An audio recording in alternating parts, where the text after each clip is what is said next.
In 1962, 17 coal miners descended into the depths of the Blackwater mine in Matawan, West Virginia, for their morning shift.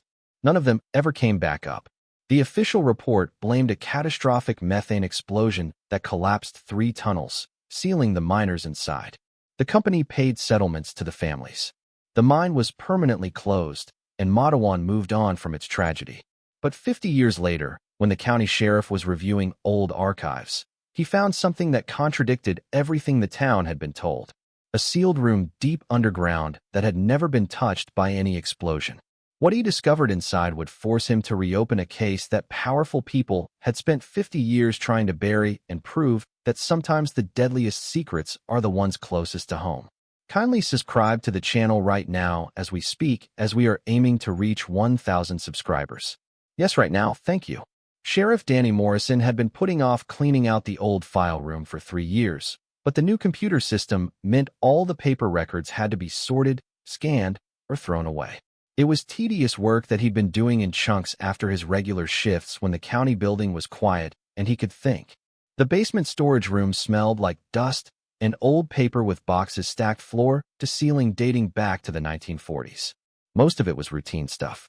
Property disputes, minor arrests, budget reports that nobody would ever need again. But Danny was methodical by nature. The kind of cop who read every page before deciding what to keep. That's how he found the file marked Blackwater Mine Incident 1962. The folder was thick, wedged between a stack of old traffic citations and a box of courthouse maintenance records. Danny had heard the story growing up. 17 miners killed in an explosion, the worst tragedy in Mawan's history. His own grandfather used to work the mines before switching to construction. Always said it was dangerous work, but good pay for a man with limited options. Danny pulled the file out and set it on the old wooden table he'd been using as a workspace. The incident report was yellowed with age, typed on an old typewriter with letters that had seen better days. The header read Mingo County Sheriff's Department with the date stamped below. April 23, 1962. Location, Blackwater Mine, Route 52, Matawan, West Virginia. Incident type, industrial accident, multiple fatalities. According to the report, at approximately 11:47 a.m., a methane gas explosion had occurred in the eastern section of the mine. 17 miners were underground when it happened. All were presumed dead due to tunnel collapse and rescue teams being unable to reach the affected areas. Then came the list that made Danny's blood run cold. 17 names, 17 men who never made it home that day. 17 families destroyed in a single morning. But one name on that list made him stop reading entirely. Morrison James Patrick, age 31, lead foreman. Morrison. His grandfather's name had been James Patrick Morrison. Danny felt something cold settle in his stomach. His grandfather had died when Danny was 12, but he'd always been told it was a heart attack. The family never talked about him working in the mines. Di's father had always said his grandfather worked construction, built houses, stayed away from the dangerous underground work. But here was his grandfather's name, listed as the lead foreman of the crew that died in the Blackwater mine explosion. Danny flipped through the rest of the file, looking for more details. There were photographs, black and white images of the mine entrance, rescue equipment, officials in suits talking to reporters. But what caught his attention was a handwritten note clipped to the back of the incident report.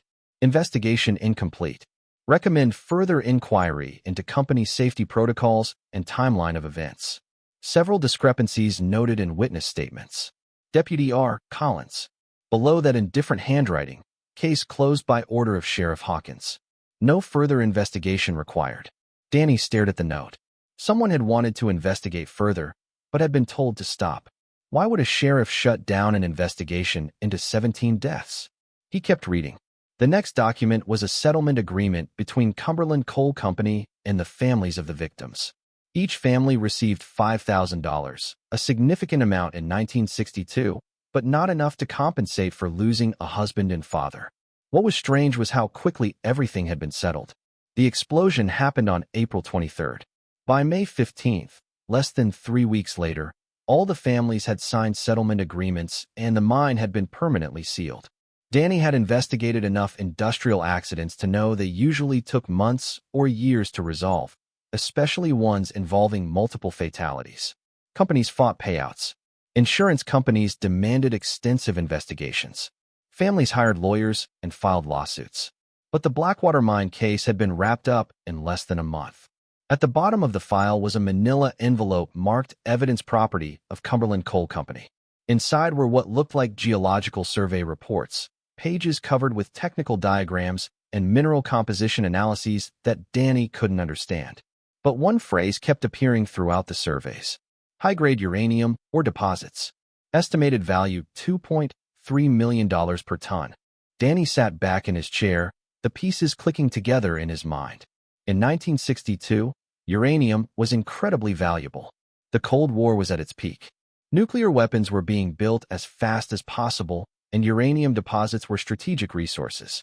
If the Blackwater mine had contained uranium worth millions of dollars per ton, that changed everything about the explosion. It wasn't just an industrial accident. It was potentially a cover-up to hide valuable mineral deposits. Dye's radio crackled to life, making him jump. "Sheriff Morrison, you copy?" He keyed the mic. "Go ahead, dispatch." Got a call from the state mining inspector's office. They want to schedule a meeting about some old mine safety records they need for a federal audit. Should I set something up? Danny looked down at the file spread across the table at his grandfather's name on the victim list at the uranium surveys that had never been made public. "Tell them I'll call them back," he said. "I need to look into something first." As he hung up the radio, Danny made a decision. He was going to drive out to the old Blackwater mine site and see what remained of the place where his grandfather had supposedly died 50 years ago. Because something about this file didn't add up. And if there was one thing Danny had learned in 15 years of police work, it was that when official stories moved too fast and settled too easily, there were usually secrets worth uncovering. He gathered up the files, locked them in his truck, and headed out onto Route 52. The Blackwater mine was only 20 minutes from town, but Danny had never been there. Never had a reason to visit the site of a 50-year-old tragedy. But as he drove through the winding mountain roads, Danny couldn't shake the feeling that he was about to discover his grandfather hadn't died the way his family had always believed. And if he was right about that, then maybe 17 other families had been lied to as well. The question was, who had lied to them? And what had they been trying to hide? The road to the Blackwater mine had been abandoned almost as long as the mine itself. Danny's patrol car bounced over potholes and cracked asphalt that nature was slowly reclaiming. Weeds growing through the gaps like green fingers trying to erase the past. The entrance gate hung open on rusted hinges, a faded sign still visible. Cumberland Coal Company, authorized personnel only. Below it, someone had spray-painted danger. Keep out in red letters that had bled down the metal like dried blood. Danny parked beside the gate and stepped out into the mountain silence. The air smelled of pine trees and old coal dust with an underlying dampness that seemed to seep up from the earth itself.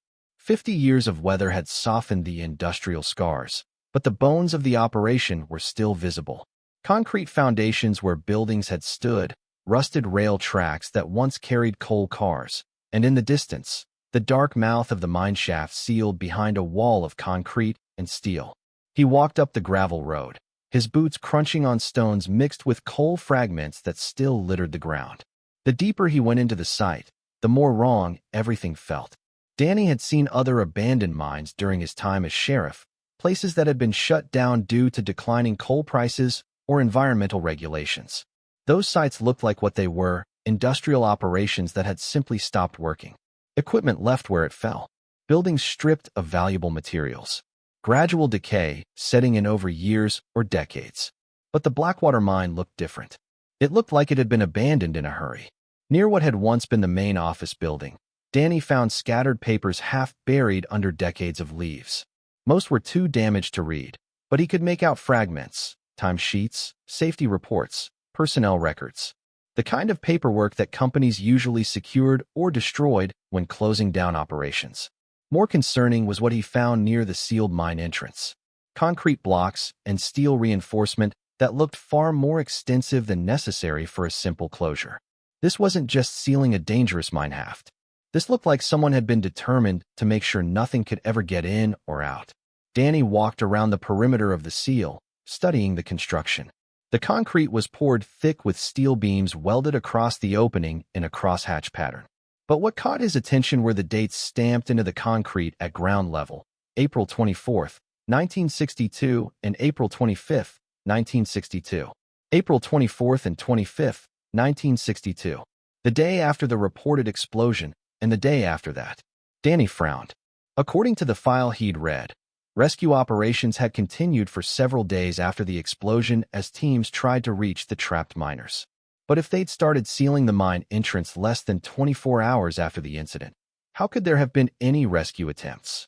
He pulled out his phone and took photos of the concrete dates, the heavy steel reinforcement, the scattered paperwork. Then he walked back toward his patrol car, making a mental list of the questions that were piling up. Why had the mine been sealed so quickly? Why had the sheriff's department been ordered to stop investigating? Why had his family never told him his grandfather died in the mine explosion? And most importantly, what had been so valuable about this particular mine that someone was willing to kill 17 men to get it? Danny was halfway back to his car when he saw the man watching him from the tree line.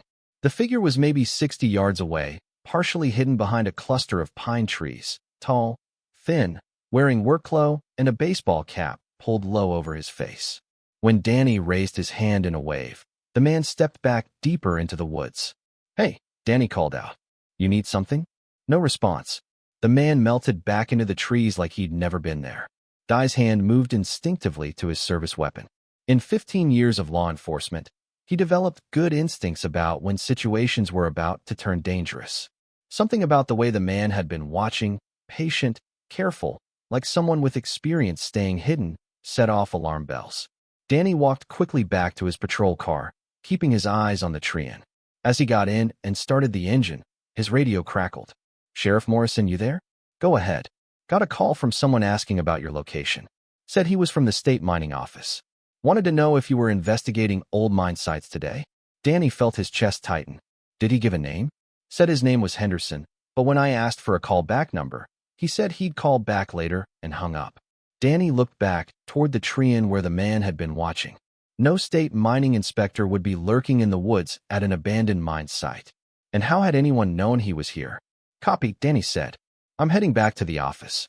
But as he drove away from the Blackwater mine, Danny couldn't shake the feeling that his visit had triggered something. Someone was watching the site. Someone who didn't want law enforcement poking around 50-year-old accident scenes. Back at the sheriff's office, Danny spread the Blackwater mine file across his desk and started making phone calls. His first call was to the West Virginia Department of Mining Safety. "I need to speak to someone about historical mine records," he told the receptionist. "Hold, please." After several transfers, Danny found himself talking to a records clerk named Betty Mason, who had been with the department for 30 years. "Blackwater Mine," she repeated when Danny explained what he was looking for. "That name sounds familiar, but I can't place it." "What year did you say?" 1962. "Explosion that killed 17 miners." Let me check our database." Danny heard typing in the background. "That's strange. I'm not finding any incident reports for a Blackwater mine in 1962. Are you sure about the name and date?" Danny stared at the file spread across his desk. "I'm holding the county sheriff's incident report right now. 17 miners killed in a methane explosion on April 23, 1962. Sir, I've been maintaining these records for 3 decades. We have documentation for every mine fatality in West Virginia going back to the 1920s. If 17 miners died in 1962, there would definitely be a state investigation file. But there isn't one." "No, sir. According to our database, there was no mining incident involving multiple fatalities in Mingo County in 1962. Danny felt something cold crawl up his spine. "What about Cumberland Coal Company? Do you have any records for them operating mines in the Mewan area?" More typing. "I show Cumberland Coal Company operating several mines in southern West Virginia in the 1960s, but this is odd. Their Mewan operation shows a closure date of April 22, 1962, one day before your reported incident. They closed the mine the day before the explosion." "According to our records, yes. And sir, the closure was listed as administrative. No reason given." Danny thanked Betty Mason and hung up, his mind racing. The state had no record of the explosion. Cumberland Coal had officially closed the mine the day before it happened, and someone was still watching the site 50 years later. He picked up the phone again and dialed his father's number. "Dad, I need to ask you about Grandpa." His father was quiet for a moment. "What about him? How did he really die?" Another pause, longer this time. Danny, why are you asking about this now? Because I found a file that says he was killed in a mine explosion in 1962 along with 16 other men. But you always told me he died of a heart attack. His father's voice went very quiet. Where did you find this file? In the county records. Dad, what really happened to him? Son, there are some things that are better left buried. Your grandfather wouldn't want you digging into this. 17 men died, Dad. 17 families were lied to. If Grandpa was one of them, Danny. His father's voice was sharp. Now drop this. Trust me, some stones are better left unturned. The line went dead. Danny stared at the phone, his father's warning echoing in his head. But as he looked at his grandfather's name on the victim list, at the uranium surveys in the evidence envelope, at the photos he'd taken of the hastily sealed mine entrance, he knew he couldn't let it go. 17 men had died. Their families had been paid off and told to stay quiet. And 50 years later, someone was still watching to make sure the truth stayed buried. Danny Morrison was about to find out why. Danny spent the rest of the afternoon trying to track down the families of the other 16 miners listed in the incident report. Most of the surnames were familiar names he'd seen on mailboxes, heard at town council meetings, families whose descendants still lived in and around Mewan. But when he started making calls, he hit the same wall over and over again. Henderson family. Oh, they moved away years ago. Right after old Bill died, I think. The Caldwells. Haven't seen any of them since I was a kid. Heard they went up north somewhere. Bobby Garrett's family. They used to live on Elm Street, but the house has been empty for decades. By 5 o'clock, Danny had made 23 phone calls and found exactly 0 living relatives of the Blackwater mine victims. In a town where families went back generations, where people knew everyone's business going back 50 years, somehow all the families connected to the worst mining disaster in local history had simply vanished. That wasn't normal. That wasn't even possible. Danny locked the files in his desk and drove home, but he couldn't let it go. He lived in a small house on the outskirts of town, the kind of place where he could think without interruption. After a dinner he barely tasted, he sat on his back porch with a beer and his laptop, using the internet to search for traces of the missing families. What he found was disturbing. According to public records, 6 of the 17 families had sold their homes and moved out of state within 6 months of the mine incident.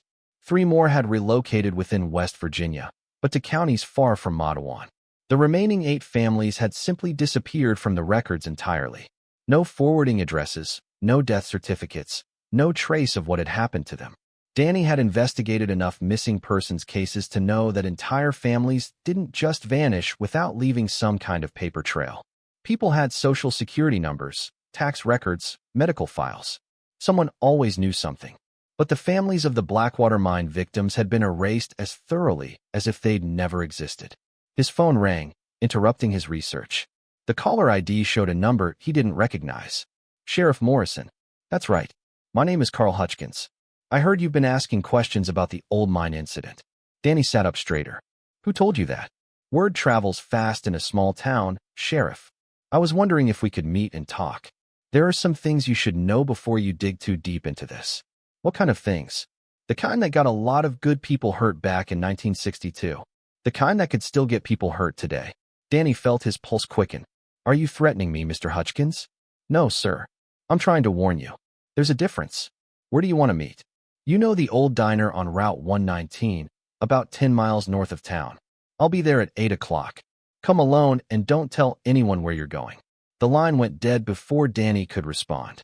Danny stared at his phone, every instinct telling him this was a bad idea. Meeting unknown contacts in isolated locations was exactly the kind of thing that got law enforcement officers killed. But Carl Hutchins had information about the mine incident, and Danny needed answers more than he needed safety. He holstered his service weapon, grabbed his truck keys, and headed out into the mountain darkness. The diner on Route 119 had been closed for years, but the parking lot lights were still working, casting yellow pools of illumination across cracked asphalt. Danny arrived 15 minutes early and did a careful sweep of the area, looking for signs of an ambush or backup vehicles. The place appeared deserted except for a single pickup truck parked near the diner's entrance. At exactly 8 o'clock, a man emerged from the shadows near the building. He was probably in his 70s with white hair and the kind of weathered face that came from decades of outdoor work. He moved carefully like someone whose joints had seen better days, but his eyes were sharp and alert. Sheriff Morrison, Mr. Hutchins. They shook hands, and Danny noticed the man's grip was still strong despite his age. Thank you for coming, Hutchins said. I wasn't sure you would. You said you had information about the mine incident. Hutchins nodded toward a picnic table near the edge of the parking lot. Let's sit. This is going to take a while. They settled across from each other, and Hutchins pulled a thermos from his jacket pocket. Coffee. I'm good. Talk to me about 1962. Hutchins poured himself a cup and took a long sip before speaking. I was 22 years old then. Worked at the mine for about 3 years, usually on the day shift. But on April 23rd, I called in sick. Danny felt his pulse quicken. You were supposed to be working the day of the explosion.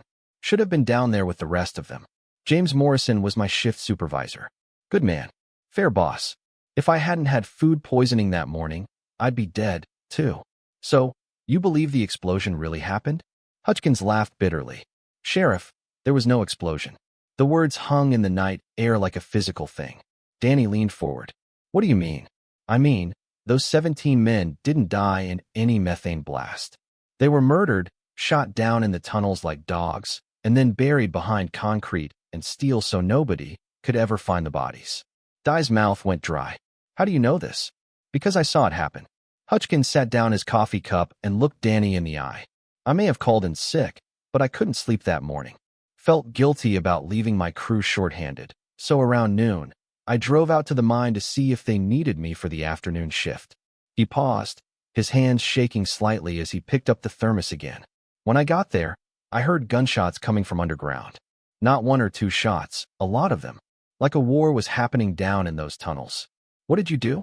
Hid behind one of the equipment sheds and waited. About 20 minutes later, men started coming up from the mine. Not minor, men in suits carrying rifles. And behind them came more men in work clothes, but they weren't Cumberland Coal employees. I'd never seen any of them before. Danny pulled out his notebook. How many men? 8 or 10, maybe more. They spent the next 2 hours bringing up equipment, files, boxes of stuff, loading it all into trucks that weren't marked with any company names. Did you recognize anyone? Hutchins nodded grimly. Harold Vance, the Cumberland Coalite supervisor, and Sheriff Hawkins, both of them armed, both of them giving orders like they were running the show. Danny felt ice in his veins. The sheriff was involved up to his neck. I watched him personally supervise the concrete trucks when they came to seal the mine entrance. Must have been 6 or 7 loads of concrete, way more than you'd need just to close a shaft. Why didn't you report what you saw? Hutchins laughed, but there was no humor in it. To who? The sheriff's department. Harold Vance owned half the county commissioners. And sheriff, you have to understand this was 1962. The Cold War was hot. The government had all kinds of black projects running. And people who asked too many questions had a way of disappearing. Danny studied the old man's face in the parking lot lights. But you're telling me now? Because I'm 73 years old, and I've been carrying this secret for 50 years. Because those 17 men had families who deserved to know the truth. And because Hutchins hesitated. Because what? Because they're still out there, Sheriff. The people who ordered those killings.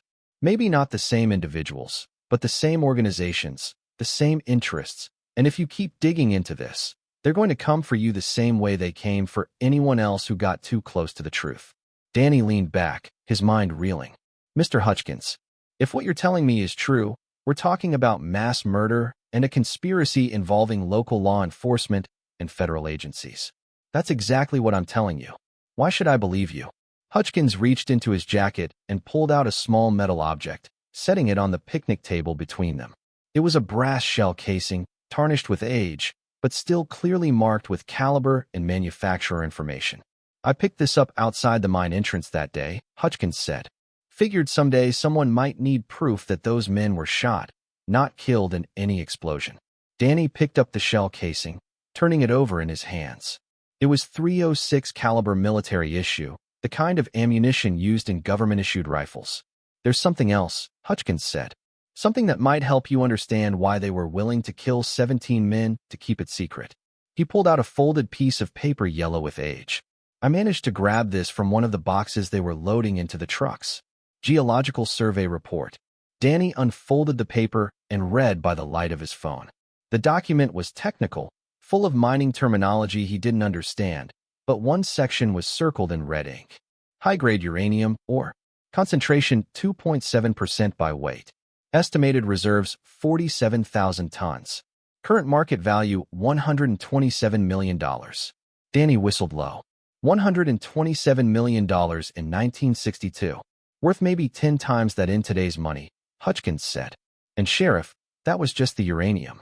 There were other minerals down there, too. Rare earth elements that were even more valuable for weapons research. Danny folded the paper carefully and put it in his jacket pocket along with the shell casing. Mr. Hutchins, if you've had this evidence for 50 years, why didn't you ever? Because they killed anyone who tried. Hutchins' voice was flat. 3 months after the mine incident, Deputy Collins, the one who wanted to investigate further, died in a car accident on a straight stretch of road he'd driven 1,000 times. 6 months later, a newspaper reporter from Charleston, who was asking questions about the mine, died of a sudden heart attack at age 31. A year later, Harold Vance's own secretary disappeared completely after someone saw her photocopying company files. Danny felt a chill that had nothing to do with the mountaineer. They've been killing people to cover this up for 50 years. Anyone who got too close to the truth. Sheriff, I'm telling you this because those 17 men deserve justice. But I'm also telling you because if you're not careful, you're going to be number 18. As if summoned by Hutchins' words, headlights appeared on Route 119, moving slowly toward the diner. Both men watched as a dark sedan pulled into the parking lot and stopped about 50 yards away, its engine running, but the driver staying inside. Time for me to go, Hutchins said, standing up quickly. Sheriff, be very careful who you trust. This conspiracy has roots in places you wouldn't expect. Wait, Danny said. How do I contact you if I need more information? But Hutchins was already walking toward his truck. You don't. After tonight, Carl Hutchins is going to disappear, just like those 17 families did. It's the only way to stay alive.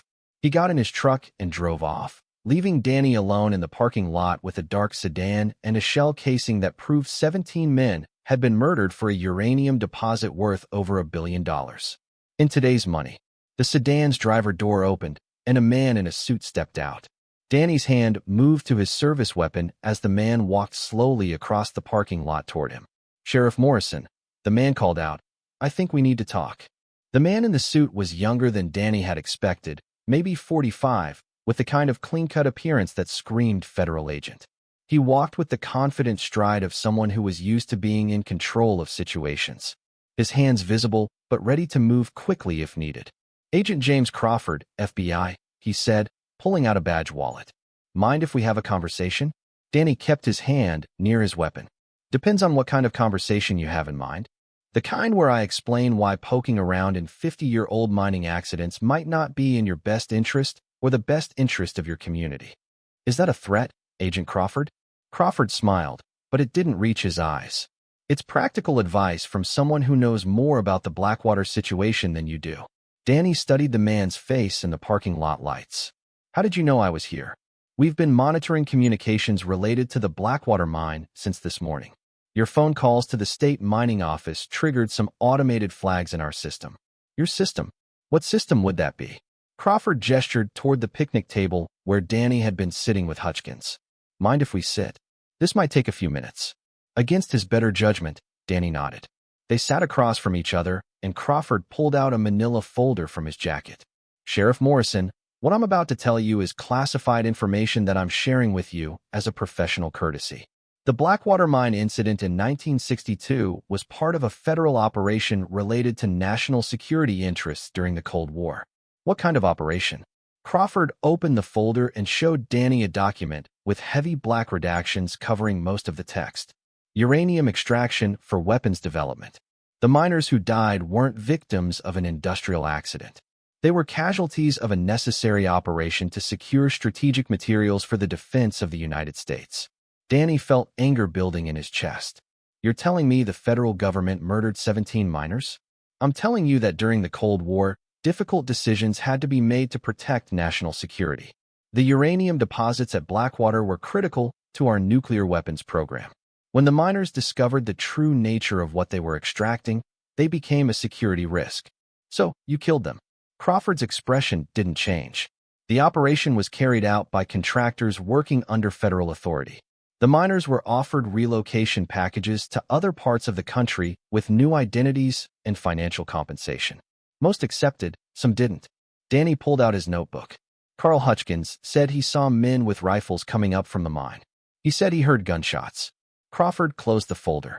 Carl Hutchins is a 73-year-old man whose memory of events from 50 years ago may not be entirely reliable. There were no gunshots, Sheriff. There was no mass murder. There was a controlled relocation of civilian personnel who had access to classified information. Then why was my grandfather listed as dead in the county incident report? Because James Morrison refused relocation. He insisted on staying in Matewan, continuing to work at the mine, potentially compromising the entire operation. He was given multiple opportunities to accept the relocation package. Crawford leaned forward, his voice dropping. Your grandfather was a patriot, Sheriff, but he was also stubborn. When he threatened to go public with information about the uranium extraction, difficult decisions had to be made. Danny felt like he'd been punched in the stomach. You killed my grandfather because he wouldn't keep quiet about a government mining operation. Your grandfather died in service to his country, just like soldiers who die in classified missions overseas. The difference is we couldn't give him a medal or a military funeral without compromising national security. Danny stood up abruptly. You murdered 17 miners and covered it up. Crawford remained seated, his voice calm. Sheriff, I understand this is difficult information to process, but you need to understand the bigger picture here. The uranium extracted from Blackwater Mine was used to build nuclear weapons that helped end the Cold War and protect American lives for decades. By killing American citizens, by making hard choices in difficult times, Crawford stood up and closed his folder. The same kinds of hard choices that are still being made today to protect national security. Danny felt a chill that had nothing to do with the mountain air. Is that why you're here? To make sure I make the right choice? I'm here to offer you the same opportunity your grandfather was given. Walk away from this investigation and your family stays safe. Your career continues uninterrupted. Life goes on as normal. And if I don't walk away, Crawford smiled again, and this time there was something predatory in his expression. Sheriff, you're investigating the deaths of 17 men who supposedly died 50 years ago. If something were to happen to you during that investigation, an accident at an abandoned mine site, maybe a structural collapse in an old tunnel, it would be a tragic but understandable occupational hazard.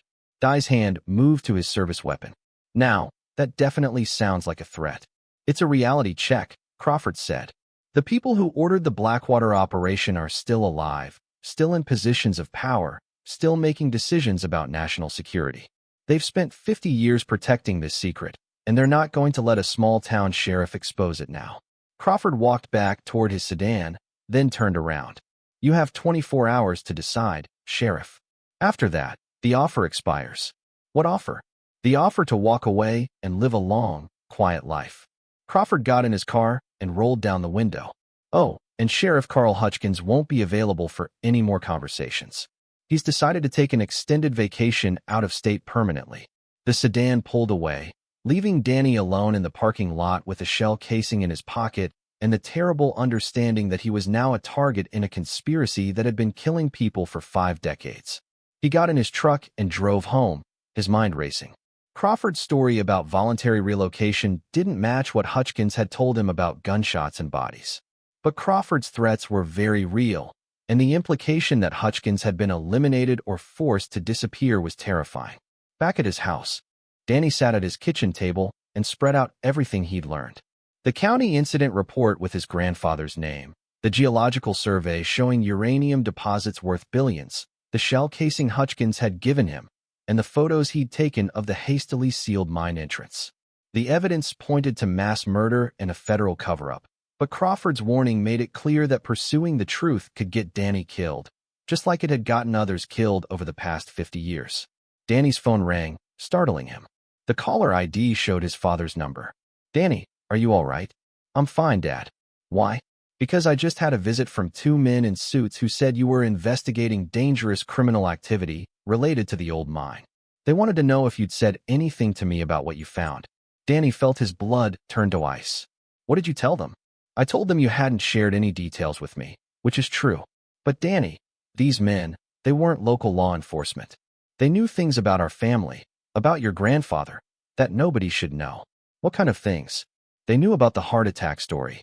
They knew we'd never told you the truth about how your grandfather died.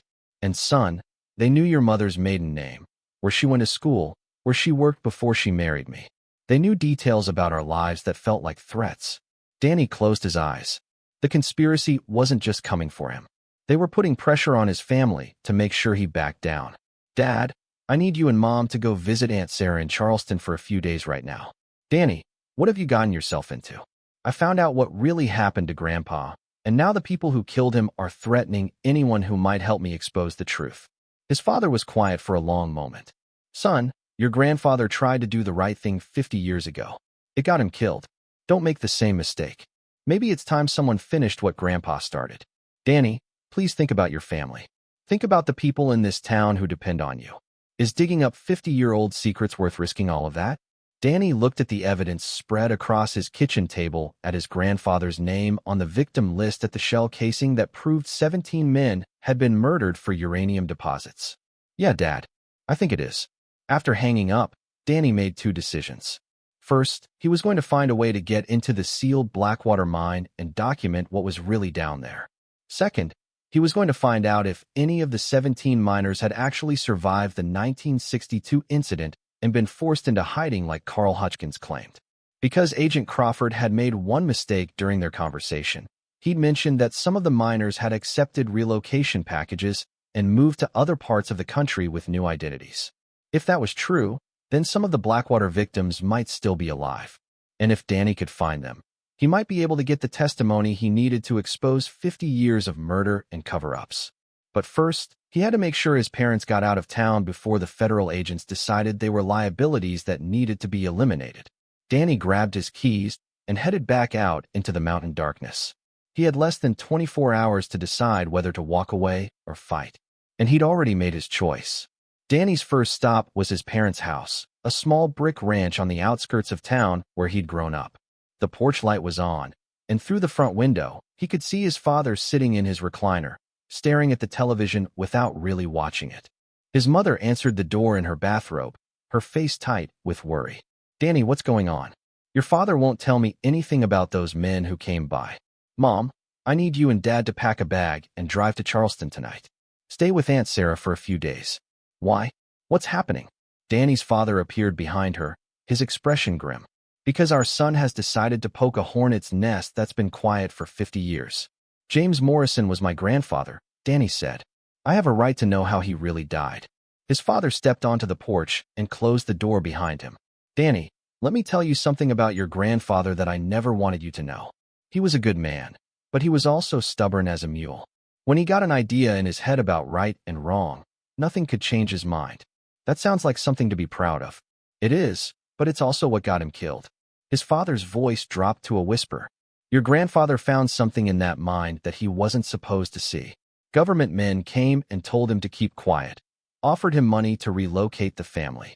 He refused, said he had a responsibility to his community, to the other miners. So, they murdered him.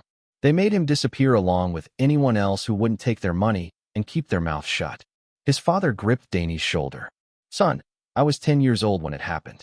I watched my mother cry herself to sleep every night for 2 years after we were told he died in an explosion. I watched our neighbors pack up and leave town one by one until there was nobody left who remembered what really happened. Danny felt something cold settle in his chest. How many people knew the truth? Everybody knew something was wrong. You don't lose 17 men in an explosion and have it wrapped up in 3 weeks unless powerful people want it wrapped up. But nobody talked about it because the families who asked too many questions ended up like the Hendersons. What happened to the Hendersons? His father was quiet for a long moment. Billy Henderson's widow refused to sign the settlement papers, said she wanted a real investigation into how her husband died. 3 months later, their house burned down in the middle of the night. Martha Henderson and her 2 kids died in the fire. Official cause was electrical problems, but everybody knew better. Danny felt sick. They killed a woman and her children. They killed anyone who threatened to expose the truth. And now you're threatening to do the same thing. His father looked toward the street where a sedan with tinted windows was parked under a street light. They're watching us right now. Danny, those men who came by earlier, they're still here. Danny followed his father's gaze and saw the car. It hadn't been there when he arrived. "All the more reason for you to get out of town tonight," Danny said. "Drive to Charleston. Stay with Aunt Sarah. Don't tell anyone where you're going." His mother appeared in the doorway again. "Danny, why can't you just let sleeping dogs lie? Your grandfather's been gone 50 years.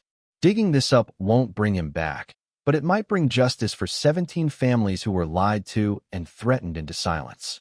And it might get you killed," his father said. "Is that what you want? Is that what your grandfather would want?" Danny thought about the shell casing in his pocket, about Carl Hutchins' terrified face in the diner parking lot, about Agent Crawford's casual threats. His father was right. Pursuing this investigation could get him killed, but it could also expose a conspiracy that had been murdering innocent people for half a century. "I'll be careful," Danny said, "but I can't walk away from this." His father nodded slowly. "I knew you'd say that. You're just like him, you know. Same stubborn streak, same sense of right and wrong." He sighed. "We'll pack a bag and leave tonight. But Danny, if something happens to you, if you disappear like your grandfather did, I want you to know that we understand why you did it." Danny hugged both his parents, knowing it might be the last time he saw them. As he walked back to his truck, he noticed the sedan's engine start up. They were going to follow him, which meant his parents would be safe once he led the surveillance away from their house. Danny drove toward the center of town, taking a circuitous route that would give his parents time to pack and leave. The sedan stayed behind him, maintaining a professional distance, but making no effort to hide their presence. They wanted him to know he was being watched. At the sheriff's office, Danny parked under the lights and walked inside, knowing the surveillance team would have to decide whether to follow him into a law enforcement building or wait outside. They chose to wait. Danny went to his desk and opened the locked drawer where he'd stored the Blackwater mine files. Everything was still there, but something felt different. The papers were stacked slightly differently than he'd left them, and there was a faint smell of cologne in the air that hadn't been there before. Someone had been through his desk. Danny gathered up the files and his laptop, then walked to the back exit of the building. His patrol car was parked in the rear lot away from the street where the surveillance team was waiting. If he was lucky, he could get a few hours head start before they realized he'd slipped away. But first, he needed to make a stop that might get him the breakthrough he needed. 20 minutes later, Danny pulled up in front of a small house on the edge of Madowin's industrial district. The address had taken him an hour of searching through property records, but he'd finally found what he was looking for. The current address of Ruth Morrison, his grandfather's sister. Aunt Ruth was 86 years old and lived alone in a house filled with 50 years of accumulated memories. She answered the door in a house coat, her white hair in curlers, squinting at him through thick glasses.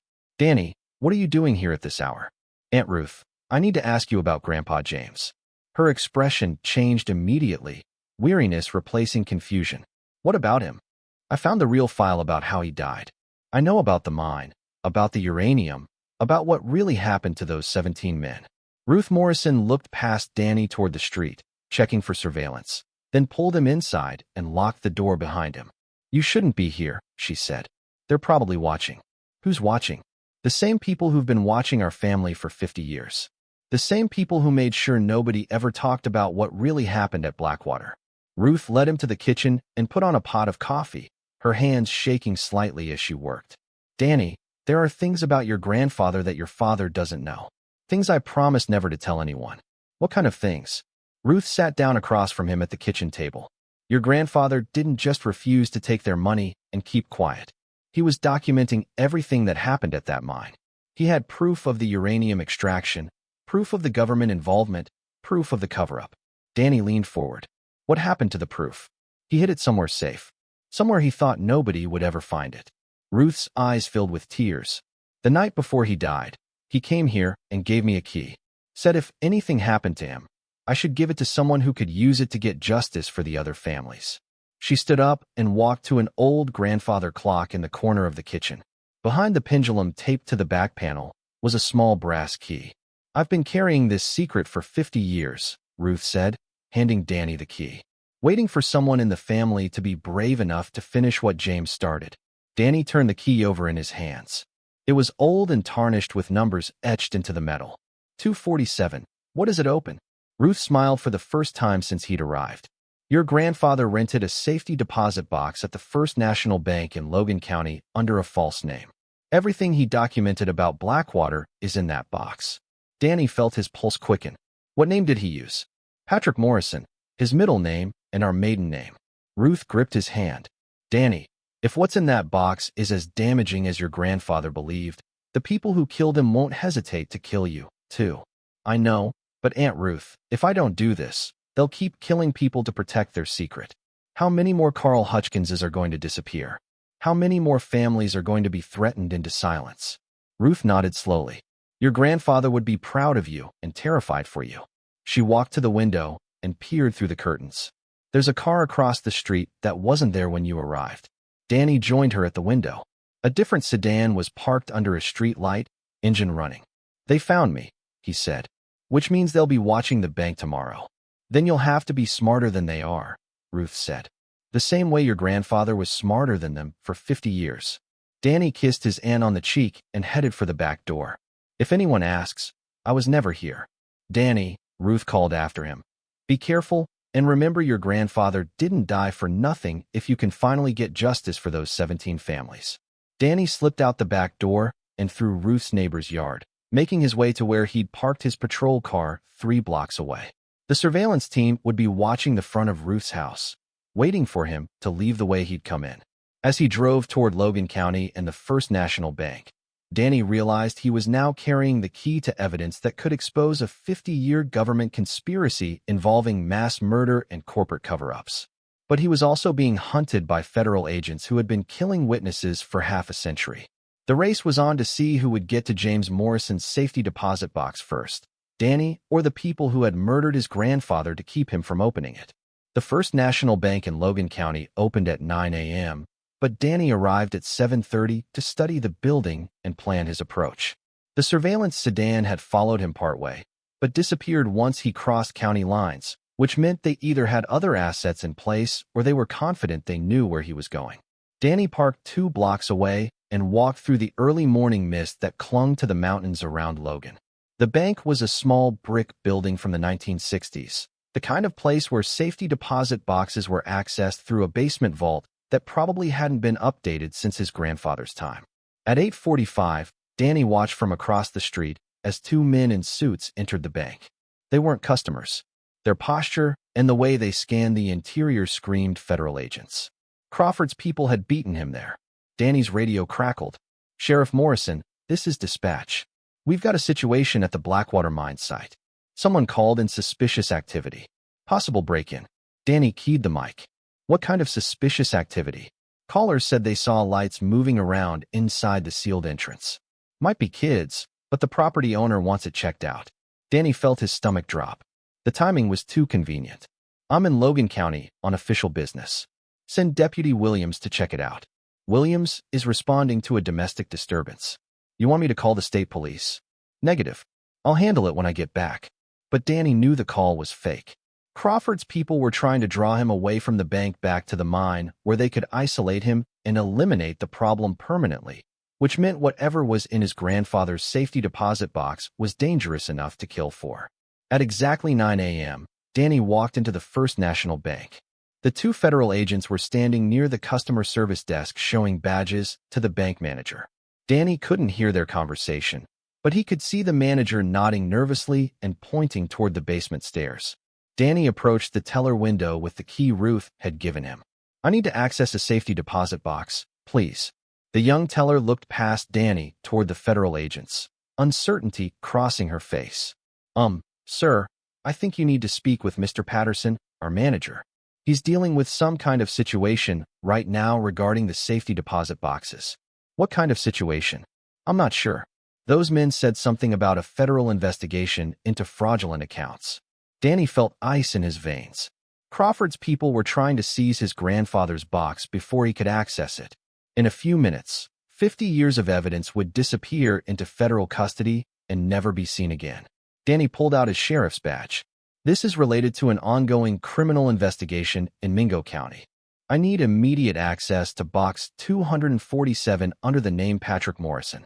The teller hesitated, looking between Danny's badge and the federal agents across the lobby. Let me get Mr. Patterson. There's no time for that. Danny said, raising his voice loud enough for the federal agents to hear. I have a valid court order requiring immediate access to that box. It was a lie, but it had the desired effect. Both agents turned toward the teller window, and Danny saw recognition flash across their faces. Sheriff Morrison, one of them called out, walking over with his hand resting casually on his jacket where a shoulder holster would be. Agent Crawford sent us to assist with your investigation. Funny, Danny said. Crawford told me to stay away from this investigation. Plans change. We're here to make sure you get the evidence you need safely. Danny studied the man's face. Everything about his posture screamed threat, not assistance. In that case, you won't mind if I access the box first and review the contents before sharing them with federal authorities. Actually, we do mind. National security protocols require federal oversight of any evidence related to the Blackwater incident. The bank manager approached nervously, a thin man in his 50s who clearly wanted to be anywhere else. Gentlemen, perhaps we could resolve this upstairs in my office. No, Danny said firmly. I'm accessing that box now as part of an active homicide investigation. He handed the key to the teller. Box 247, Patrick Morrison. I'll need a witness present during the opening. The federal agent stepped closer. Sheriff, I don't think you understand the situation here. That box contains classified materials that were illegally obtained by a civilian contractor 50 years ago. We're here to secure those materials for national security purposes. What I understand, Danny said loudly enough for everyone in the bank to hear, is that you're trying to suppress evidence in a mass murder case, and you're doing it in front of witnesses. The bank lobby had gone quiet. Other customers were staring, and Danny could see the teller reaching for what was probably a panic button under her counter. The federal agent's partner moved to Danny's left side, positioning himself to block any exit route. Sheriff Morrison, I think you should come with us. We need to discuss this situation privately. Dai's hand moved toward his service weapon. The only place I'm going is downstairs to open that safety deposit box. And if you try to stop me, I'll arrest you for interfering with a criminal investigation. On what authority? On the authority of the 17 families who were lied to about how their loved ones died. On the authority of a 50-year cover-up that's still claiming victims. Danny looked directly at the bank manager. Mr. Patterson, are you going to let federal agents intimidate you into violating your customers' legal rights? Patterson looked between Danny and the federal agents, clearly terrified. I think I need to call our legal department. No time for that, the first federal agent said. He pulled out his phone and made a quick call. It's done. Secure the building. Danny heard the front door of the bank lock electronically. Through the windows, he could see more agents taking positions outside. Sheriff Morrison, the agent said, you're under federal detention for interfering with a national security operation. You'll be released once we've secured the classified materials. Danny said, you have no legal authority to detain me. We have all the authority we need. That's when Danny made a decision that would either save his life or end it. He drew his service weapon and pointed it at the federal agent. Everyone on the ground now, he shouted. This is Sheriff Morrison, and I'm placing these men under arrest for conspiracy to commit murder. The bank erupted in chaos. Customers screamed and dropped to the floor. The teller hit the panic button, and the federal agents drew their weapons. You're making a big mistake, Sheriff, one of the agents said. His gun trained on Danny's chest. The mistake was made 50 years ago when you murdered my grandfather and 16 other innocent men, Danny replied. Now we're going to find out what they died trying to protect. Danny backed toward the basement stairs, keeping his weapon aimed at the agents. Mr. Patterson, you're coming with me. We're going to open that box, and you're going to witness everything we find. Sheriff, I can't. You can and you will, because in about 5 minutes this story is going to be all over the news, and you're going to want to be on the right side of history. Danny reached the basement stairs and started backing down them, Patterson reluctantly following behind them. He could hear the federal agents coordinating on their radios, probably calling for backup and tactical support. In the basement vault, surrounded by hundreds of safety deposit boxes, Danny finally understood why his grandfather had been willing to die rather than let this secret stay buried. Because Box 247 was about to prove that the Blackwater mine conspiracy wasn't just about uranium extraction and Cold War paranoia. It was about something much bigger, much more valuable, and much more dangerous than anyone had imagined. Danny inserted the key into Box 247 and turned it.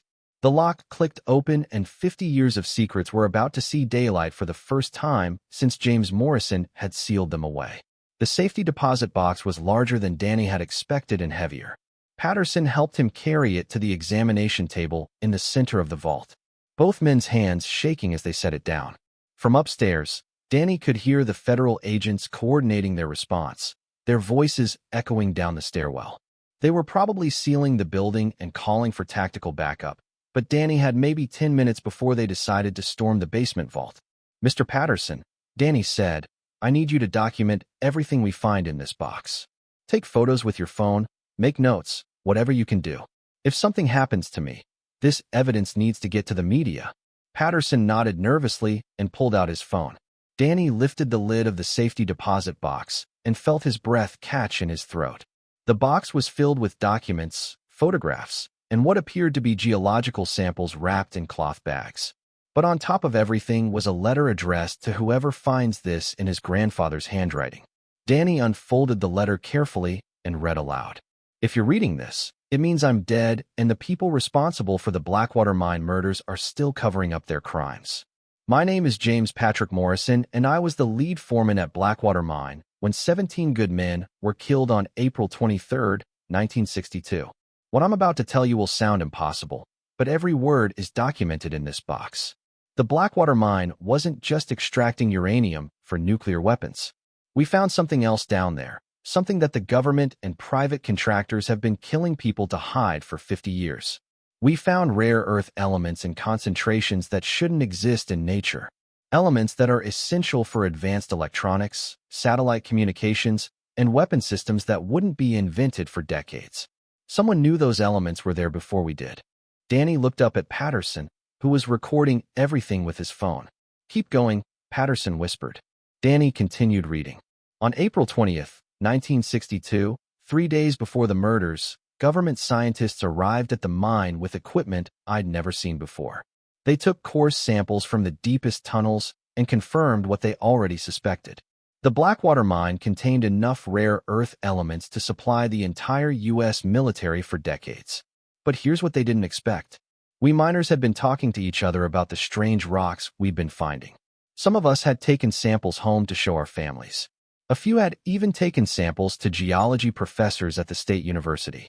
When the government men realized we'd been collecting samples, they panicked. They couldn't let civilian scientists analyze elements that were supposedly secret for national security reasons. So they decided to eliminate all witnesses." Danny felt sick as he continued reading.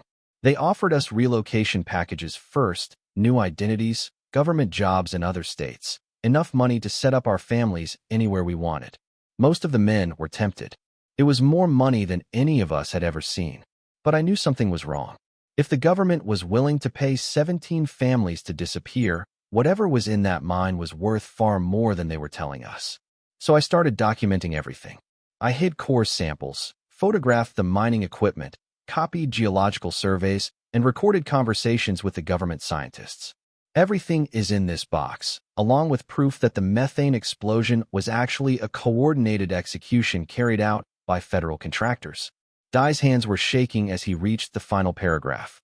"If you're my family reading this, know that I love you and I'm sorry for the pain my death will cause. But these 17 men have families, too, and they deserve to know the truth. The Blackwater Mine contains enough rare earth elements to be worth over $10 billion in today's money. 17 good men died so that money could be stolen by people who were supposed to protect American citizens, not murder them. Use this evidence to get justice. Use it to expose the conspiracy, and use it to make sure no other families have to suffer what ours has suffered." James Patrick Morrison, April 22, 1962. Danny sat down the letter and started going through the other contents of the box. There were dozens of photographs showing the mining operation, geological surveys documenting the rare earth deposits, and audio recordings on old magnetic tape reels. But what made Danny's blood run cold were the execution orders typed on official government letterhead. Classified at the highest levels were direct orders to eliminate civilian assets with knowledge of Project Blackwater and secure all physical evidence of rare earth extraction operations. The orders were signed by officials whose names Danny recognized from history books, people who had gone on to hold high positions in government and private industry for decades after the Blackwater murders. Jesus Christ, Patterson whispered, looking at the documents over Danny's shoulder. This goes all the way to the top. Danny picked up one of the cloth bags containing geological samples. Even 50 years later, he could see the unusual coloration and crystalline structure that marked these as something different from ordinary coal mining debris. His phone buzzed with a text message from an unknown number. "You have 2 minutes to surrender the contents of that box, or we're coming down." Danny looked at Patterson. "Can you upload those photos to a cloud storage account right now?" "Already doing it," Patterson said, his fingers flying across his phone screen, sending everything to multiple email accounts and social media platforms. "Good man." Danny gathered up the most damaging documents, the execution orders, his grandfather's letter, and the geological surveys showing the true value of the rare earth deposits. He stuffed them inside his jacket just as heavy footsteps started coming down the basement stairs. "Sheriff Morrison." Agent Crawford's voice echoed through the vault. "This is your final warning. Surrender the classified materials and come upstairs peacefully." "Go to hell, Crawford," Danny called back. "This evidence is going public whether you kill me or not." "Actually, it's not." Crawford appeared at the bottom of the stairs with 4 tactical agents, all armed with automatic weapons. "Mr. Patterson has just discovered that his phone has no signal down here. Very convenient design feature for a bank vault. And his photos, they uploaded to servers that we control." Patterson looked at his phone in horror. "The upload failed. None of it went through." Crawford smiled. "Sheriff Morrison, you're going to hand over every document, every photograph, and every sample in that box. Then you're going to forget this investigation ever happened. And if I refuse, then you'll join your grandfather in an unmarked grave, and the official record will show that Sheriff Danny Morrison died in a tragic mining accident while investigating reports of trespassers at the abandoned Blackwater mine." Danny looked around the vault, calculating his options. 4 heavily armed federal agents, no backup, no way to communicate with the outside world, and evidence that could expose a 50-year conspiracy worth billions of dollars. But his grandfather had faced the same choice 50 years ago, and James Morrison had chosen to hide the evidence rather than let it be destroyed. Danny was about to make the same choice. "Crawford," he said, "before you kill me, answer one question. How many people have you murdered to protect this secret? Does it matter? National security requires difficult decisions. It matters to the families. It matters to the victims. And it's going to matter to the media when this story breaks." Crawford laughed. "What media? You're alone down here, Sheriff. No witnesses, no backup, no evidence that's going to survive the next 5 minutes." That's when Danny heard something that changed everything. Sirens. Multiple vehicles getting closer. Crawford's confidence flickered. "What did you do?" Danny smiled. "I called the state police before I came in, told them I was investigating federal agents who were interfering with a homicide investigation, gave them the address, and told them if they didn't hear from me in 30 minutes, they should assume I was in federal custody." It was a lie, but Crawford didn't know that. The sirens were getting louder, and Danny could see doubt creeping into the federal agents' faces. "You're bluffing," Crawford said. "Maybe, but are you willing to bet $10 billion worth of rare earth elements on it?" That's when the shooting started upstairs. The gunfire upstairs was brief but intense. Automatic weapons, handguns, and what sounded like shotgun blasts echoing through the bank's main floor. Then sudden, terrifying silence. Crawford pressed his radio earpiece, his face grim. "Report." Static. Then a voice. "Building secure. Local law enforcement neutralized. No media presence." Danny felt his stomach drop. The sirens hadn't been state police coming to rescue him. They'd been more federal agents arriving to contain the situation. "Disappointed, Sheriff?" Crawford asked.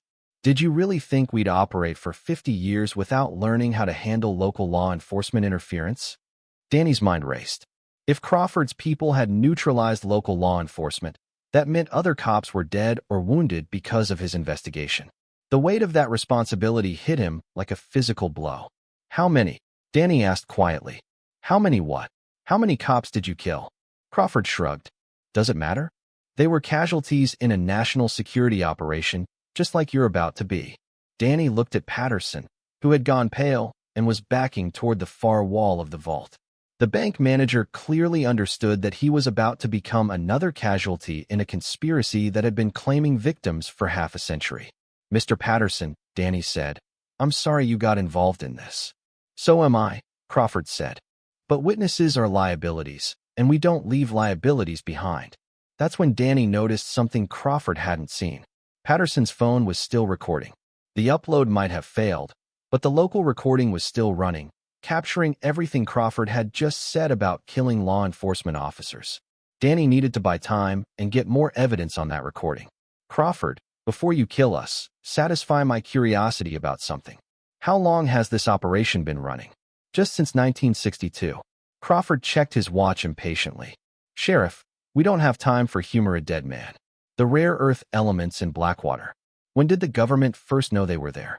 Crawford smiled, apparently enjoying the opportunity to explain his organization's success. We've known about unusual mineral deposits in Appalachia since the 1940s. What we didn't know was exactly how valuable they would become for electronics and weapon systems. So, you've been murdering miners for 80 years. We've been protecting strategic resources for 80 years. The Blackwater incident was just one operation in a much larger program. Danny felt sick. How many other mines? Dozens across multiple states. Whenever civilian miners discovered resources that were classified for national security purposes, we implemented containment protocols. Containment protocols? Is that what you call mass murder? Crawford's expression hardened. I call it protecting American interests against foreign adversaries who would use those resources against us. Danny looked around the vault, his eyes settling on the cloth bags containing his grandfather's geological samples. If Crawford was telling the truth about dozens of other operations, then the Blackwater conspiracy was just the tip of the iceberg. The families who disappeared, Danny said, the ones who took relocation packages. What really happened to them? Some of them accepted new identities and government jobs as promised. They're living comfortable lives under federal protection. And the ones who didn't accept Crawford's silence was answer enough. Danny's radio crackled unexpectedly. Sheriff Morrison, this is Deputy Williams. I'm at the Blackwater mine site investigating reports of suspicious activity. I found something you need to see immediately. Crawford grabbed for Danny's radio, but Danny was faster. He keyed the mic before Crawford could stop him. Williams, whatever you found, document it and get it to the state police immediately. Federal agents are trying to cover up a mass murder from 1962. Sheriff, what are you talking about? I'm looking at fresh excavation equipment here. Someone's been digging into the sealed mine entrance. Crawford went white. That's impossible. The site is under surveillance. But Danny understood what was happening. Williams, how fresh is the excavation? Looks like it happened within the last few hours. Sheriff, there's something else. I found an elderly man hiding in the woods near the mine. Says his name is Carl Hutchins, and he needs to talk to you immediately. Crawford's tactical team exchanged glances. Their surveillance hadn't been as complete as they'd thought. Williams, Danny said quickly before Crawford could stop him. Hutchins is a witness to the 1962 murders. He has evidence. Get him to safety and contact the FBI immediately. Sheriff, there's no need for Crawford started to say. Not your FBI? Danny interrupted, still keying the radio. Contact the FBI field office in Charleston and tell them federal agents are impersonating law enforcement officers in Logan County. Tell them Sheriff Morrison is being held against his will by people claiming to be Agent Crawford's team. Crawford grabbed the radio and smashed it against the concrete wall. That was a mistake, Sheriff. Now we'll have to kill your deputy, too. But the damage was done. Williams had heard everything. And if Carl Hutchins was really alive and at the mine site, that meant the conspiracy had lost control of a key witness. Crawford pulled out his phone and made a call. We have a problem. The Hutchins asset wasn't neutralized as reported. He's at the mine site with a county deputy. Dispatch a cleanup team immediately. Danny's heart sank. More people were going to die because of his investigation. You know what the real tragedy is, Sheriff? Crawford said, putting away his phone. Your grandfather actually succeeded in hiding evidence that could have exposed this operation 50 years ago. If you just left it alone, those 17 families might have gotten justice eventually. But now, because of your interference, we'll have to expand the cover-up and eliminate additional witnesses, including me, including you, including Mr. Patterson, including your deputy, including Mr. Hutchins. Crawford nodded to his tactical team. And unfortunately, including your parents, who received classified information during your investigation. Di's blood turned to ice. My parents don't know anything. They know enough. Federal agents visited them. They heard you discussing classified matters. They could become problems in the future. That's when Danny made a decision that would either save innocent lives or get everyone killed. He grabbed one of the geological sample bags from his grandfather's safety deposit box and threw it as hard as he could at the nearest light fixture. The vault plunged into darkness just as Danny dove behind a row of safety deposit boxes, pulling Patterson with him. Gunfire erupted in the confined space, muzzle flashes strobing like lightning as Crawford's tactical team tried to locate their targets in the dark. But Danny had one advantage. He knew exactly where the circuit breaker panel was located because he'd noticed it when they first entered the vault. In 15 seconds, he was going to find out if 50 years of planning and murder could be undone by a small-town sheriff with his grandfather's evidence and a whole lot of luck. The question was whether he'd live long enough to get that evidence to the outside world. Danny crawled through the darkness toward where he remembered seeing the circuit breaker panel dragging Patterson behind him. The tactical team's flashlight beams cut through the vault like searchlights, and Danny could hear Crawford coordinating their movements in harsh whispers. Thermal imaging shows 2 heat signatures behind the east wall of boxes, one of the agents reported, moving to flank. Danny reached the circuit panel and felt along the wall until his fingers found the metal box. He yanked it open and started flipping breakers, hoping to kill power to the entire building and maybe trigger some kind of alarm system. The vault went completely dark as even the emergency lighting died. Building power is down. Crawford's voice echoed in the blackness. Switch to night vision and end this. But Danny had bought himself maybe 30 seconds, and he used them to grab Patterson and move toward the vault's rear wall, where he'd noticed a service door marked authorized personnel only. Behind them, he could hear the tactical team moving with military precision, their night vision equipment, giving them a huge advantage in the darkness. Danny found the service door and tried the handle locked. Patterson, he whispered, "Do you have keys to this door?" "It leads to the old pneumatic tube system," Patterson whispered back. "We don't use it anymore, but it connects to the drive-through teller window. Can we get through it?" "Maybe, but it's a tight fit." Danny could hear the tactical team getting closer. In a few seconds, they'd have clear shots at both of them. He pulled out his service weapon and fired 3 shots at the service door lock. The muzzle flashes temporarily blinding anyone with night vision equipment. The door sprang open, revealing a narrow maintenance corridor that smelled of dust and old grease. "Go," Danny hissed, pushing Patterson into the corridor ahead of him. They crawled through a space barely wide enough for their shoulders, following a path that Danny hoped led to some kind of exit. Behind them, he could hear Crawford's team breaking through the damaged service door. "They're in the pneumatic system." Crawford's voice echoed through the narrow corridor. "Seal all exits and flood the tubes with gas." Danny's heart sank. They were trapped in a confined space with armed federal agents behind them and poison gas ahead of them. But then Patterson grabbed his arm. "There," he whispered, pointing to a faint rectangle of light ahead of them, the drive-through window. They crawled faster, Danny's knees scraping against the metal tube walls. Behind them, he could hear the hiss of gas being released into the system. Danny reached the drive-through window first and kicked out the pneumatic tube cover, sending it flying into the parking lot outside. Fresh air rushed into the corridor, and Danny hauled himself through the opening, then pulled Patterson out after him. They were outside the bank, but Danny could see federal agents positioned around the building perimeter. Crawford's team had the entire area locked down. "This way," Patterson gasped, pointing toward an alley that ran between the bank and the adjacent hardware store. "My car is parked behind the building." They ran for the alley, keeping low, but Danny knew they had maybe seconds before Crawford's people spotted them.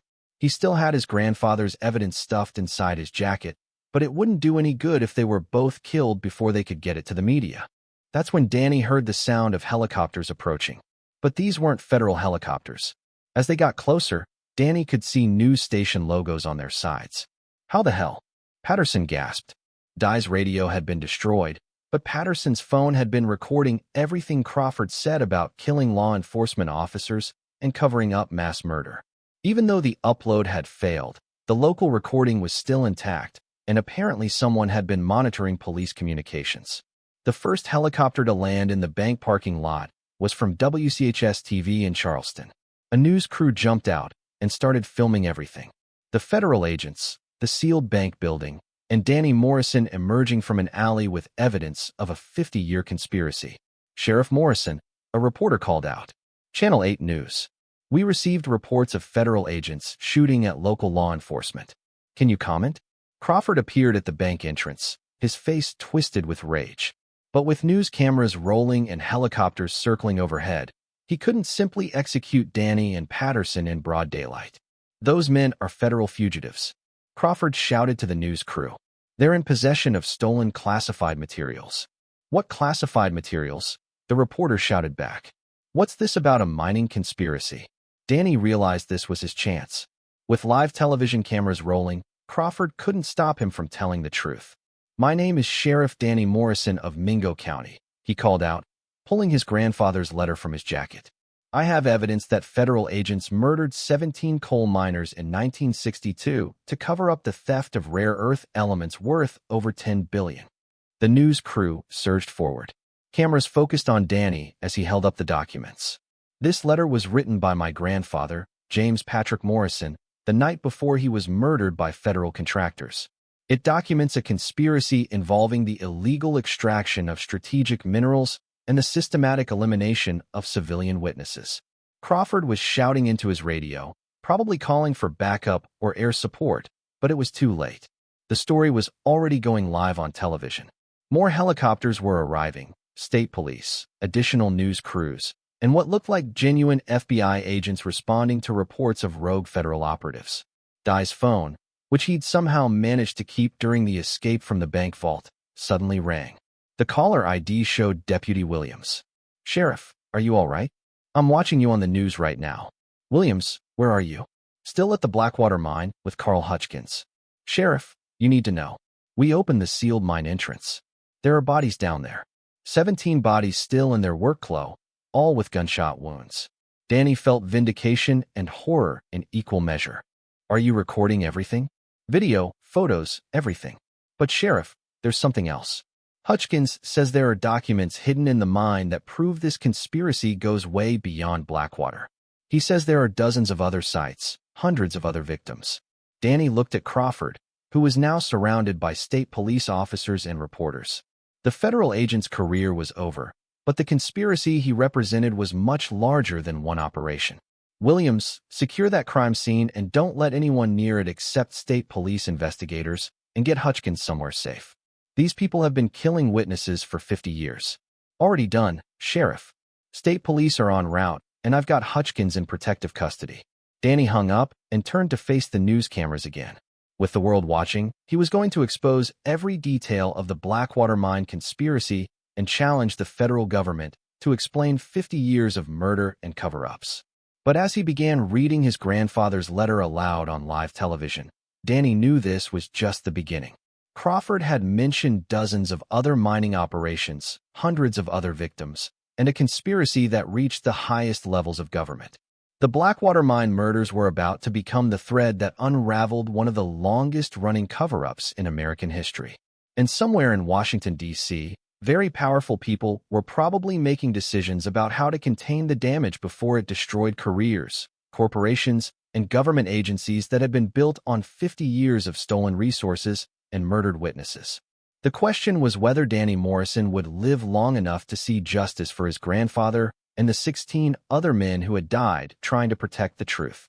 6 months after the Blackwater mine story broke, Danny Morrison stood at the entrance to what had once been a sealed tomb and was now the most extensively investigated crime scene in West Virginia history. The FBI had recovered the remains of 16 miners from the depths of the mine. His grandfather's body was never found, leading investigators to believe James Morrison had been buried elsewhere after his murder. Each victim showed evidence of execution-style gunshot wounds exactly as Carl Hutchins had described witnessing 50 years earlier. But the bodies were just the beginning of what they found. Hidden in a reinforced chamber deep within the mine were boxes of documents that James Morrison had secreted away before his death. Contracts between government agencies and private mining companies. Lists of other containment operations across Appalachia, and geological surveys identifying billions of dollars worth of rare earth elements that had been extracted under the cover of national security. The paper trail led to mining operations in Kentucky, Pennsylvania, Virginia, and Tennessee, where similar accidents had eliminated civilian witnesses to classified extraction programs. In total, investigators identified over 300 miners and their family members who had been murdered or disappeared over 8 decades of covert resource operations. Danny walked through the mine's main tunnel, now lit with industrial lighting and swarming with forensic investigators, journalists, and congressional staff members preparing for hearings that would expose the full scope of the conspiracy. Carl Hutchins had become the star witness in what media outlets were calling the Blackwater hearings. His testimony about witnessing the 1962 murders had corroborated every detail in James Morrison's hidden documents, and his 50 years of careful observation had helped investigators identify other surviving witnesses who had been living and hiding across the country. Sheriff Morrison. Danny turned to see Congressman Michael Torres, chairman of the House Committee, investigating the mining conspiracy. Torres had flown in from Washington to personally examine the crime scene. "Congressman," Danny said, shaking the man's hand. "Thank you for coming. Thank you for having the courage to expose this," Torres replied. "Do you realize what you've uncovered here? This isn't just about mining operations. The rare earth elements stolen from sites like Blackwater have been the foundation of American electronics and weapons technology for decades. Cell phones, satellites, guided missiles, all of it built on resources that were literally stolen at gunpoint from American communities." Danny nodded grimly and paid for with American lives. They walked deeper into the mine, past evidence markers where investigators had found bullet casings, personal belongings, and the makeshift barricades the miners had built in their final desperate attempt to defend themselves. "What's the status of the prosecutions?" Danny asked. Torres's expression darkened. "Mixed results. Agent Crawford and his immediate team are facing federal murder charges, but some of the higher-level officials have claimed immunity based on national security classifications. We're fighting those claims in court, but it's going to be a long battle. And the mining companies, that's where we're having more success. Cumberland Coal Company, which is now part of a major international corporation, is facing wrongful death lawsuits from the families of all 17 Blackwater victims. The rare earth elements extracted from this site alone are worth an estimated $12 billion in today's market. The families are going to be compensated finally." Danny stopped at the spot where investigators believed his grandfather had made his final stand. Someone had left flowers there, fresh daisies that looked like they'd been placed recently. "The other mining sites," Danny said. "How many families are we talking about?" "Over 800 confirmed victims across 6 states, Torres said. "And we're still identifying more as witnesses come forward. Some of these people have been living under assumed identities for 30 or 40 years, too terrified to contact their original families." Danny thought about the scope of the conspiracy.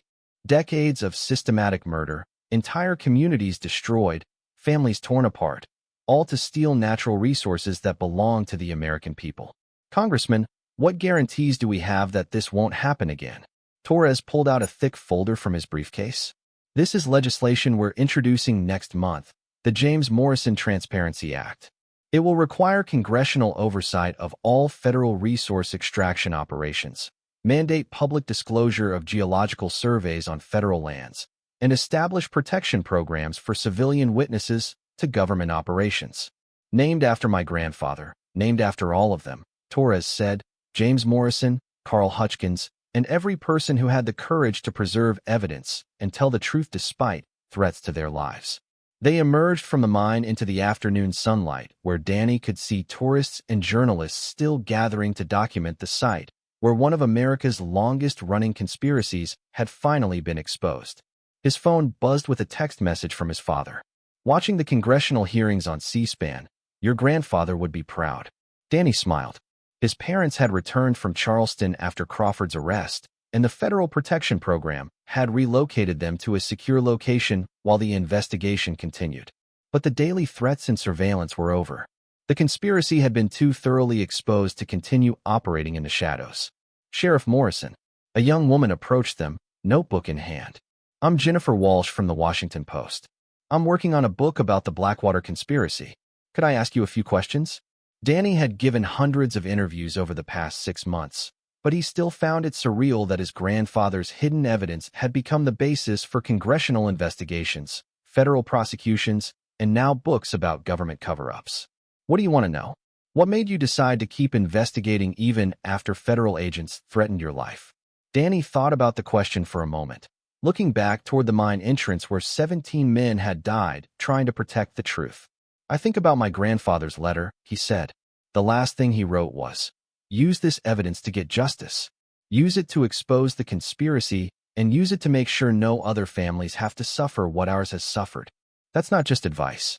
That's a responsibility that got passed down through 50 years of secrecy. And now those 17 families finally know the truth about how their loved ones died. Now the people responsible are facing justice. And now we have protections in place to make sure government agencies can't murder American citizens to steal their natural resources. Jennifer Walsh scribbled notes furiously. Do you think justice has been served? Danny considered the question. Crawford and his team were facing life sentences. The mining companies were paying billions in reparations. Congress was investigating the full scope of the conspiracy and implementing oversight reforms. But 17 men were still dead. Hundreds of other victims would never see justice. And some of the highest-level officials responsible for ordering the murders had escaped prosecution by claiming national security immunity. Justice is being served, Danny said finally. But it's not complete. It may never be complete. The best we can do is make sure the truth is known and prevent it from happening again. As the reporter walked away, Danny's radio crackled with a call from dispatch. Sheriff Morrison, we've got a situation developing at the county courthouse. Large crowd gathering for the memorial service. Danny smiled. Today was the dedication of the James Morrison Memorial honoring all 17 victims of the Blackwater Mine murders. Families from across the country were gathering to remember loved ones who had been missing for 50 years, finally able to mourn properly and celebrate their courage. On my way, Danny replied. As he drove back toward Matawan, Danny reflected on everything that had changed since he'd found that file in the county archives. The town had become a pilgrimage site for people interested in government accountability and corporate transparency. Property values had increased as historians and journalists moved to the area to research the conspiracy.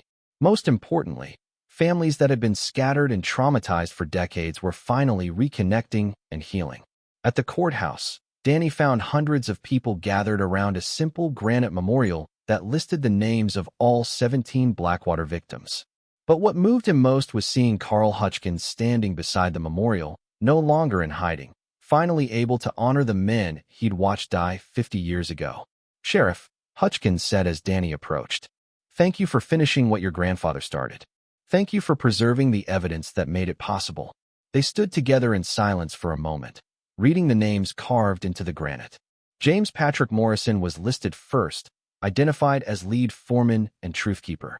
Danny's phone buzzed with another message, this one from a number he didn't recognize. Sheriff Morrison, my name is Patricia Collins. My father was Deputy R. Collins, who tried to investigate the Blackwater murders in 1962. I have documents my father hid before he was killed in that car accident. I think you'll want to see them. Danny stared at the message, realizing that even 6 months after exposing the Blackwater conspiracy, there were still secrets waiting to be uncovered, still witnesses ready to come forward, still evidence hidden away by people who had refused to let the truth die with them. The fight for justice would continue. But today, 17 miners who had died trying to protect their community were finally being honored for their courage. And James Patrick Morrison's grandson was carrying on the family tradition of refusing to let powerful people bury the truth. Danny looked up at the memorial one more time, then walked toward his patrol car to respond to Patricia Collins's message. After 50 years, the Blackwater mine conspiracy was over. But somewhere in America, there were probably other mines, other victims, and other secrets that needed a small-town sheriff with his grandfather's sense of justice to bring them into the light. Danny Morrison was ready for whatever came next.